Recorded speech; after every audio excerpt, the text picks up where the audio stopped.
नमस्कार दोस्तों। एक मित्र ने पूछा है कि अगर हम बैंक में सारा पैसा रखें और बैंक डूब जाए। बैंक डूबने का मतलब होता है बैंक दिवालिया हो गया, इंसॉल्वेंट हो गया। इंसॉल्वेंट का मतलब है कि किसी के पैसे वापस करने की क्षमता उसमें नहीं बची।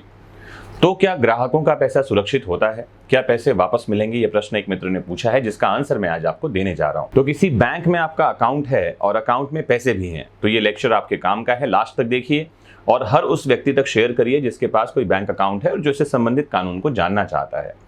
तो आपको जानकारी के लिए बताऊं कि RBI, reserve bank of India जो है वो बैंक को गवर्न करती है और रिजर्व बैंक ऑफ इंडिया के गाइडलाइंस हैं जिसके माध्यम से बैंक के दिवालिया यानी इंसॉल्वेंट हो जाने पर भी आपके रकम कुछ हद तक सुरक्षित रहते हैं। इसको लेकर आरबीआई की तय गाइडलाइन है। इसके तहत डीआईसीजीसी कवर्ड होने पर एक तय रकम तक की वापसी हो सकती है। भविष्य को बेहतर बनाने के लिए एवं जमा राशि पर ज्यादा रिटर्न पाने के मकसद से कई सारे लोग बैंक में पैसा जमा करते हैं। सुरक्षा के लिहाज से इसे बेहतर भी माना जाता है, लेकिन बैंक के डूब जाने यानी दिवालिया हो जाने पर हालात गंभीर हो जाते हैं और लोगों को अपनी जमा पूंजी डूबने का डर सताने लगता है। ऐसा पहले कई बार हो भी चुका है। नियमों के मुताबिक अगर कोई बैंक डूब जाता है तो उस बैंक के ग्राहकों को 5 लाख रुपए तक की जमा राशि वापस की जा सकती है जो सिक्योर्ड होती है। यह रकम डीआईसीजीसी यानी deposit insurance and credit guarantee corporation Bharat bank की पूर्ण स्वामित्व वाली कंपनी है, उसके तहत सुरक्षित होती है।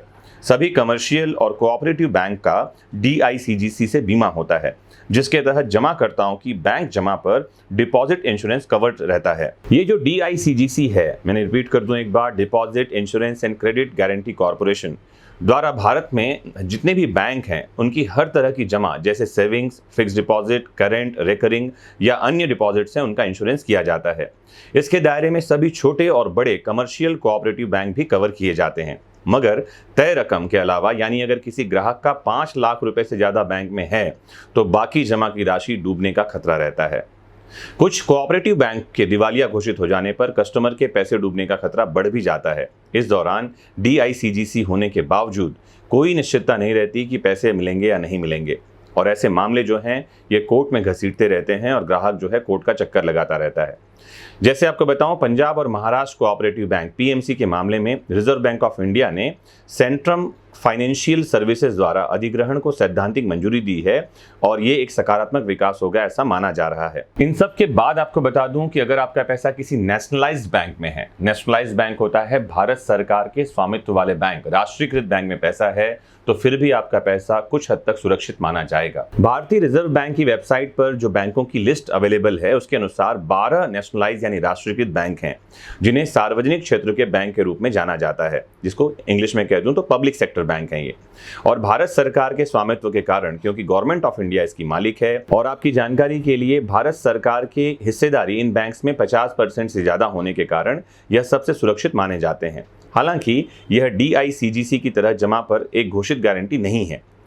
जब कोई पीएसयू बैंक संकट में होता है तो आरबीआई इसे मजबूत पीएसयू बैंक के साथ मिला देता है। ऐसे किसी भी मामलों में जमाकर्ताओं का पैसा सुरक्षित रहता है और डीआईसीजीसी कवरेज की आवश्यकता नहीं पड़ती। जैसे हाल ही में आपने देखा हो कि कॉर्पोरेशन बैंक ऑफ इंडिया जो है इसका merger union bank of India में हो गया, तो कॉर्पोरेशन बैंक वाले खाते अब कहां ट्रांसफर हो गए? यूनियन बैंक ऑफ इंडिया में हो गए।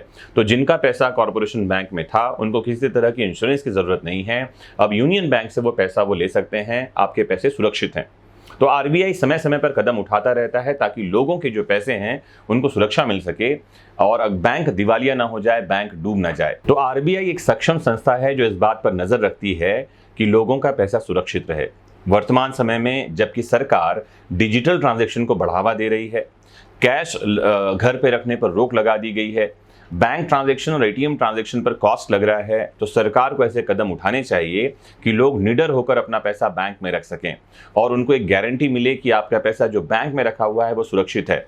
ऐसा ना हो कि आपके सारे पैसे बैंक में रखे हों, एक समय बैंक डूब जाए, इंसॉल्वेंट हो जाए और आपके पैसे आपको न मिल पाए।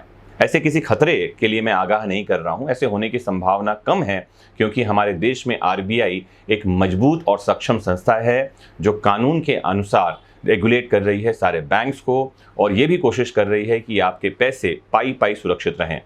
मुझे उम्मीद है कि आज ये जानकारी आपको बहुत काम की लगी होगी और पसंद आई होगी। अगर ऐसा है तो ज़रूर कमेंट बॉक्स में हमें बताइए और ये भी बताइए कि आप ऐसी ही कोई और जानकारी चाहते हैं क्या।